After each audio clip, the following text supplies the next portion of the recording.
How's it going, everyone? Sean here from Raw Technique Studios. I keep getting asked the question, what's the difference between an outboard compressor and a plug-in compressor as far as why I use one over the other. In my setting up a home studio, the detailed version, I talked about my outboard compressor in my setup. So people were asking, why do you need one? Is it necessary? Why do you have one when you could just use a plug-in compressor? So there are a couple reasons, and the first reason is it's all based on signal chain. And if you want to be able to compress your vocals before they ever hit the computer, you can't do that with the plugin. With the plugin, it has to be printed down in the computer, and then you compress the printed signal. So if you want to add a little bit of the fatness, you want to control the dynamic range before the vocals get printed inside the software, then you need an outboard compressor. So the chain is, I'm talking right here into the microphone, going through the XLR cable, in through the preamp, into my compressor, getting compressed, controlling the dynamics. Then it gets sent into my interface, which converts it from analog to digital, so the computer then could print it and read it. So that's why I like outboard compression. I could compress before it ever hits the computer. Plug-in, you're going to be stuck with whatever was printed is how it is, and then you compress from there. So if the person who recorded a little bit too hot and you're getting clipping on some of the higher peaks, that's something you have to deal with, or you tell them to re-record it. For me, I always use compression during recording, but I also record at a lower level. So make sure, whether you have a compressor or not, record at a lower level, minus 12 to minus 18 dB.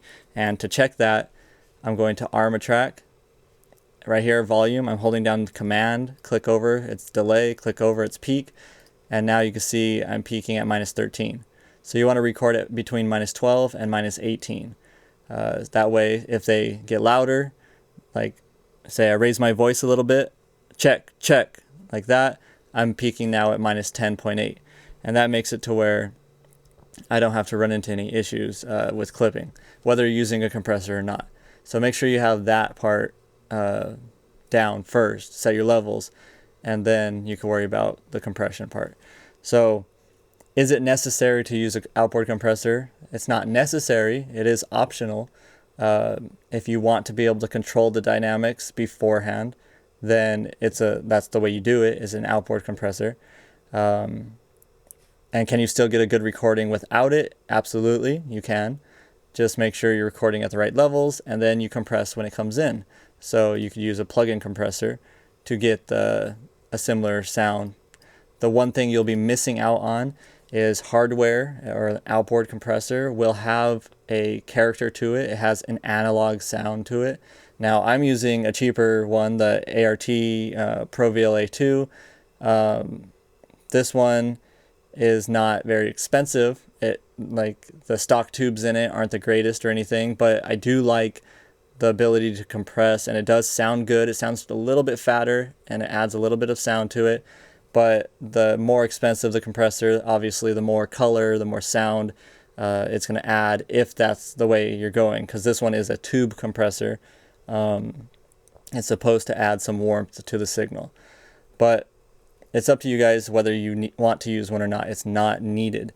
Now let me just show a little test on what I mean, that an outboard compressor is pre-computer and a plug-in compressor is post-computer. So I'm going to do a recording right here with my compressor settings, just real quick to go over it.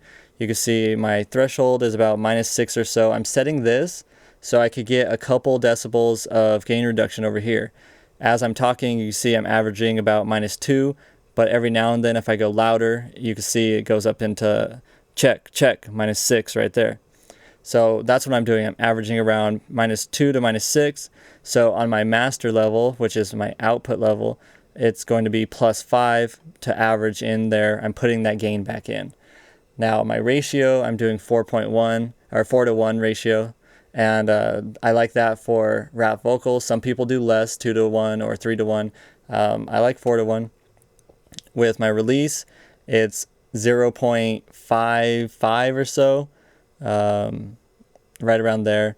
And then attack, I do it fast. So I'm doing a fast attack as fast as it could go on my compressor. That's just a setting I found works good for recording rap vocals.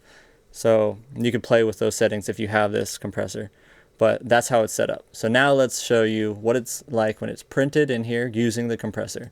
I'm going to record this, and I'm muting it so I don't get feedback. But let's go ahead and record that in. I'll just do a couple different levels in dynamics. And so I'll do some softer stuff and then louder.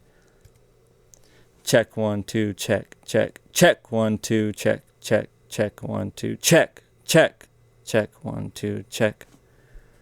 All right, so you can see with my settings that I had right there, it has higher peaks, it has lower peaks, but overall it's being compressed in, and it's a little bit more smooth compared to now. What I'm going to do is bypass the compressor. My volume will go down a little bit because the compressor is adding some level.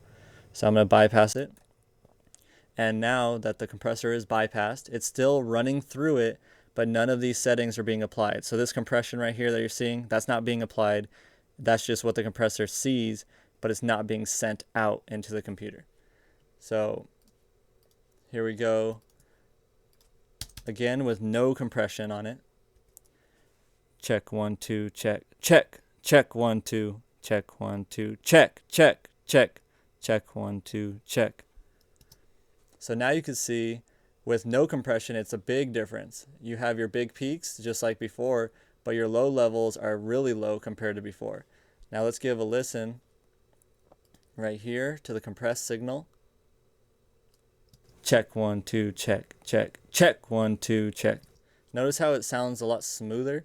It's not really dynamic. And then let's listen to this one. Check 1 2 check check check 1 check 1. So it's lower and then louder. It has a wider dynamic range, softer and higher levels. And then this one, not as much. Compressed signal being recorded in versus not compressed. Now you could always add a compressor. So here it is, compressed with a plugin. Check 1 2 check check check 1 2 check 1 2 check check check, or record it in.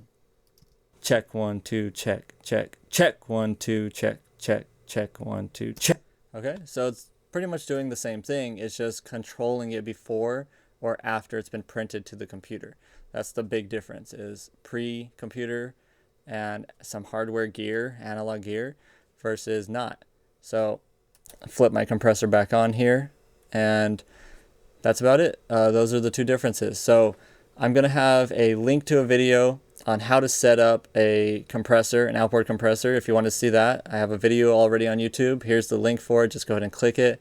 Also, another video just talks about how to compress a rap vocal, and it's using a plugin, not an outboard, just a plugin compressor, showing you all the settings, what it all means and everything, since I didn't really break that down in this video. So you could go ahead and click that video if you want to know more about that. But overall, outboard compression, is it necessary? Is it needed? No. I personally do like using it though, so I'm for outboard compression.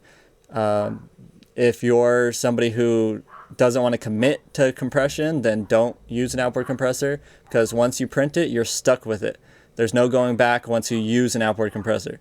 You can't undo that. If you use a plug-in compressor, you could always just bypass it and undo it. So if you're scared about overcompressing, don't use one. If you want to have the ability to control the dynamics before before it enters the computer, then you can use one. All right, so hopefully that helps you guys clear up the differences between the two, and I will see you guys in the next video.